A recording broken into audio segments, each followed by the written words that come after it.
Well, Kari Shalom everyone, and welcome to the Christ Laboratory, a place of minds and lives transformations in order to live a better life according to Christ our Lord.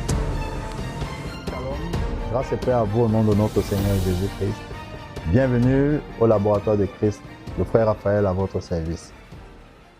Je suis en train de vous entretenir sur la prière. Et nous sommes en train de parler des types de prière.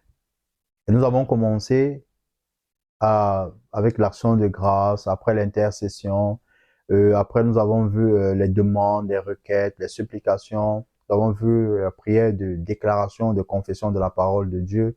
Maintenant, nous sommes en train de parler des prières dites de combat. Et dans les prières dites de combat, nous avons vu, nous voyons les différentes armes dont l'apôtre Paul parle pour être au-dessus des manœuvres du diable, pour avoir toujours la victoire sur la ruse du diable. Et j'ai précisé que ces armes-là, quand vous les étudiez, vous vous rendez compte que c'est loin de ce que les gens pensent. En ce sens qu'on envoie le feu, on casse la colonne vertébrale, on tue nos ennemis, je ne sais pas quoi d'autre, toutes sortes de prières pour en découdre avec nos ennemis. Mais nous nous rappelons que Jésus lui-même l'a dit, priez pour vos ennemis. Priez pour vos ennemis. Et avec l'exemple de Jean, le disciple, lorsqu'ils étaient en train de traverser la Samarie et que les Samaritains ont refusé qu'ils passent par là, Jean voulait qu'on invoque le feu et que le feu consume ces personnes. Et Jésus a dit non. Non, non, non, non, non. Mais les chrétiens sont prompts à envoyer le feu, à casser la colonne vertébrale. Alors nous allons continuer avec les armes. Nous nous sommes arrêtés au bouclier de la foi. Nous avons parlé du bouclier de la foi dans le verset 16. Le bouclier de la foi avec lequel vous pourrez éteindre toutes les flèches enflammées du mal. Verset 17. Faites aussi bon accueil au casque du salut. Vous voyez, les soldats romains avaient des casques. Et maintenant, nous savons que quand nous parlons de casque, le casque a un rôle. C'est pour protéger la tête. Vous voyez, maintenant, si nous voulons parler de manière spirituelle, le casque du salut, ou alors l'assurance du salut, c'est pour préserver les pensées. C'est pour préserver le dépôt que nous avons. Maintenant, quelle est cette assurance du salut? Nous allons prendre un passage qui parle justement de l'assurance du salut pour que nous voyions, pour que nous ayons une idée de ce que le Maître lui-même l'a dit. Donc, nous allons venir à Jean chapitre 6. Prendre Jean chapitre 6 autant pour moi. Prendre quelques versets. Jean chapitre 6. À partir du verset 37. Il est écrit, tous ceux que le Père me donne viendront à moi, et je ne mettrai pas dehors celui qui vient à moi. En effet, je suis descendu du ciel pour faire non pas ma volonté, mais celle de celui qui m'a envoyé. Or, la volonté du Père qui m'a envoyé, c'est que je ne perde aucun de tous ceux qu'il m'a donnés, mais que je les ressuscite le dernier jour. Verset 40. En effet, la volonté de mon Père, c'est que toute personne qui voit le Fils et croit en lui ait la vie éternelle. Et moi, je la ressusciterai le dernier jour. Il y a un autre passage dans Jean chapitre 10, à partir du verset 27, où le Seigneur Jésus dit que mes brebis entendent ma voix et elles me suivent. Je leur donne la vie éternelle et elles ne périront jamais. Et personne ne les arrachera de ma main. Personne ne les arrachera de ma main.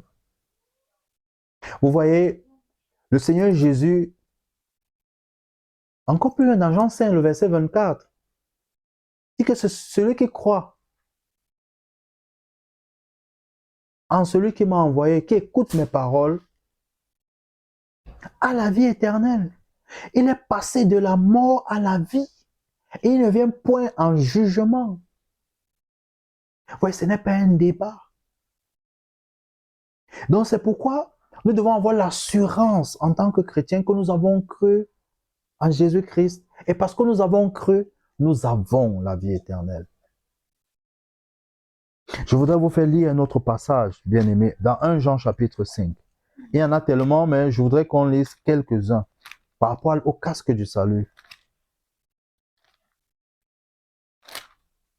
1 Jean chapitre 5. Je vais lire à partir du verset 10. Vous pourrez lire chez vous. Mais je vais lire à partir du verset 10. Celui qui croit au Fils de Dieu possède ce témoignage en lui-même. Celui qui ne croit pas Dieu fait de lui un menteur, puisqu'il ne croit pas au témoignage que Dieu a rendu au sujet de son Fils. Or, voici ce témoignage. Dieu nous a donné la vie éternelle. Alléluia. Dieu nous a donné. La Bible ne dit pas Dieu nous donnera. La Bible dit Dieu nous a donné. Passé composé.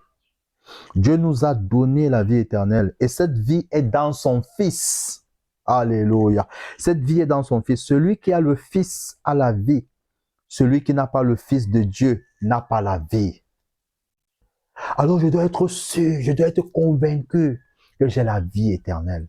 Je dois être convaincu que je suis sauvé. J'ai le salut à moi, la grâce à moi. Alors je préserve, je garde mes pensées, je garde ma tête, je garde mon cerveau avec cette assurance-là. Et vous voyez, quand nous parlons d'assurance du salut, quand on te parle d'assurance du salut, ça veut dire sois sûr. Sois sûr que tu es sauvé. Quand les gens vont souscrire aux assurances, c'est pourquoi. Maintenant, ça dépend de l'assurance à laquelle tu souscris. Si tu souscris, c'est pas à l'assurance, c'est pas accident, vie. Ça veut dire que tu es sûr que pendant que tu souscris, lorsqu'il arrivera ce pourquoi tu as souscrit, l'assurance là va assurer. Donc, il n'y a aucun doute que ce pourquoi tu as souscrit, lorsque tu seras dans le besoin, lorsque le besoin se fera sentir, cette assurance-là va agir. Ouais, on parle de l'assurance du salut, le casque qui protège des pensées négatives, qui protège de toutes ces personnes-là qui vont venir te dire que oui, tu as le Saint-Esprit, mais tu peux aller en enfer. Alors que la parole déclare que nous avons été scellés du Saint-Esprit. Scellés, bien-aimés. Scellés. Je n'ai pas dit d'aller vivre de n'importe quelle façon, d'aller faire des bêtises. Non. Ce que je dis, c'est que le Saint-Esprit est la garantie de l'éternité. Il est la garantie que nous avons la vie éternelle et que nous verrons le Père tel qu'il est. Alors nous devons être convaincus de ces choses-là. Ne pas douter. C'est ça le casque du salut. Être sûr que tu es sauvé. Parce que tu as reçu l'Esprit éternel, l'Esprit de la grâce. Jésus a dit à ses disciples que quand le Saint-Esprit viendra, il ne sera plus seulement avec vous, mais il sera en vous. Et le Saint-Esprit est Dieu. Votre corps est le temple du Saint-Esprit. Voilà les choses que vous devez garder. Voilà les choses dont vous devez être sûr, convaincu. Et ne pas laisser quelqu'un vous dire le contraire. Alléluia. Faites aussi bon accueil au casque du salut et à l'épée de l'Esprit, c'est-à-dire la parole de Dieu. Maintenant, l'épée de l'Esprit, qui est la parole de Dieu. La parole de Dieu. Et vous voyez ça, quand vous allez lire, quand vous allez étudier, vous allez vous rendre compte que toutes les armes dont on a parlé sont défensives, sauf celle-ci qui est l'esprit la parole, l'épée de l'esprit autant pour moi qu'est la parole de Dieu qui est offensive. Que vous devez déclarer. Et quand nous regardons l'histoire de Jérémie, Jérémie, le chapitre 5, Jérémie en son chapitre 5, le verset 14, là-bas également, Dieu a parlé à son prophète de la parole, de sa parole qui est puissante. Dans Jérémie, le chapitre 23, le verset 29, la Bible dit que la parole de Dieu est un feu dévorant, un feu qui consume. La parole de Dieu est comme le marteau qui brise le roc. Et quand Jérémie parle de ça, il sait de quoi il parle parce que le roc n'est pas facile à briser. Mais il te dit que la parole de Dieu est comme le marteau qui brise le roc. Ça veut dire que la parole de Dieu, elle est puissante. La parole de Dieu ne peut pas trouver d'obstacle sur son chemin.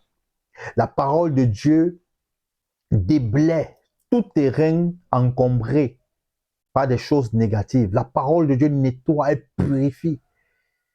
Oui, la parole de Dieu n'a pas de frontières, elle n'a pas de barrières, elle est puissante. L'Hébreu chapitre 4, le verset 12. Nous regardons ça rapidement. Hébreu chapitre 4, le verset 12, il est écrit.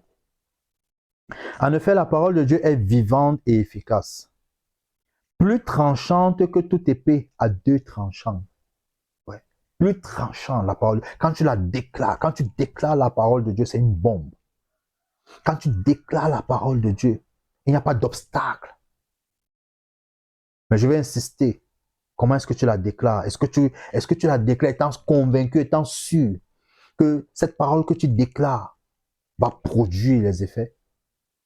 Je t'assure que si tu crois en la déclarant, si tu es convaincu, elle va agir en ta faveur.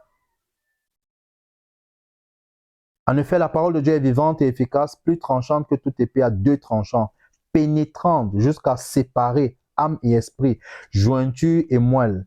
Elle juge les sentiments et les pensées du cœur. Dans la parole de Dieu, rien n'est caché devant la parole de Dieu. Rien n'est caché.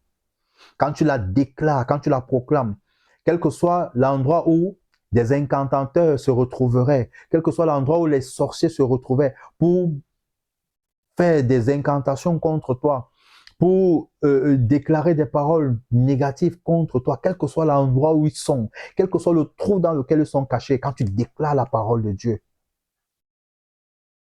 cette parole agit dans cet endroit-là. Cette parole arrive à cet endroit-là, quel que soit le village où ils se trouvent. Ils peuvent être en Papouasie, en Nouvelle-Guinée. La parole de Dieu les retrouve là-bas. Quel que soit l'endroit dans le monde, rien n'est caché. La parole de Dieu est puissante. Elle est comme un marteau qui brise le roc. Elle est comme un feu qui consume tout sur son passage. Elle est vivante. Elle est efficace, la parole de Dieu. Alléluia. Donc voilà, bien-aimés, en quelque temps, les armes dont l'apôtre Paul nous a parlé, que nous devons utiliser pour éteindre les ruses, les manipulations, les séductions du diable. Maintenant, nous allons évoquer un autre pan. À quoi nous servent ces armes? Nous avons vu que c'est pour éteindre tout ce que le diable veut faire. Nous allons voir un autre côté dans 2 Corinthiens. Nous allons ouvrir 2 Corinthiens chapitre 10. 2 Corinthiens le chapitre 10. 2 Corinthiens chapitre 10, je vais prendre à partir du verset 3. Si en effet nous vivons dans la réalité humaine, nous ne combattons pas de façon purement humaine. Verset 4. En effet, les armes avec lesquelles nous combattons ne sont pas humaines. Ne sont pas humaines, mais elles sont puissantes grâce à Dieu pour renverser des forteresses. Vous voyez, les âmes ne sont pas physiques. Donc, je ne vais pas prendre le fusil, je commence à dire, je tire. Elles ne sont pas physiques. Donc, je prends le couteau, je dis que non, c'est prophétique. Je suis en train de tuer mes ennemis. Elles ne sont pas physiques, les âmes. Elles ne sont pas charnelles. Mais elles sont puissantes. Et nous avons vu ces âmes, la vérité. Proclame la vérité. Sors pour évangéliser. Évangélise, proclame l'évangile. Sois sûr que tu es la justice de Dieu. Réveille la justice, la cuirasse de la justice. Sois convaincu que tu es la justice de Dieu. Prends le bouclier de la foi.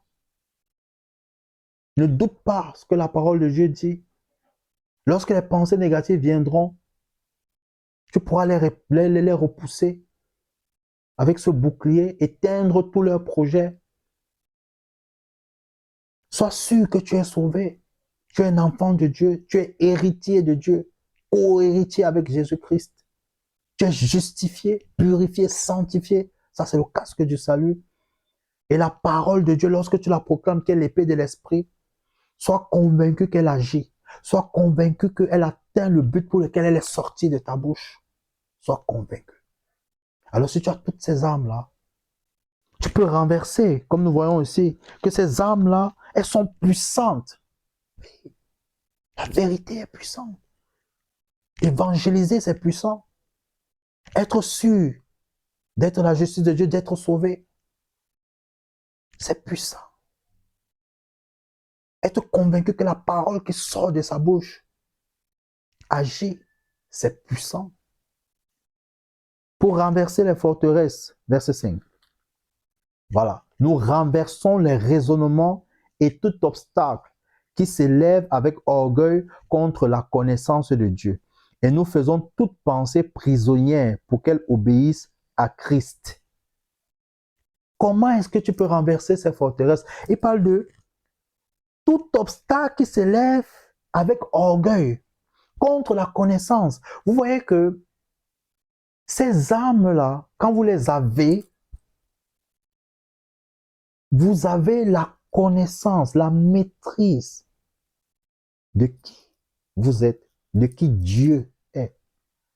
Et vous voyez que quand vous avez la connaissance de la parole de Dieu, vous pouvez détruire toutes les pensées erronées, toutes les connaissances floues, ambiguës d'autres personnes.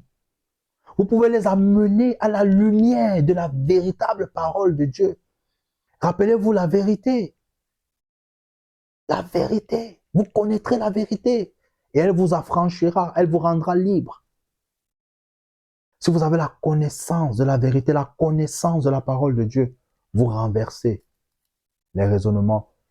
Vous renversez tout cela qui se lève contre la connaissance de Christ. Et vous les amenez maintenant.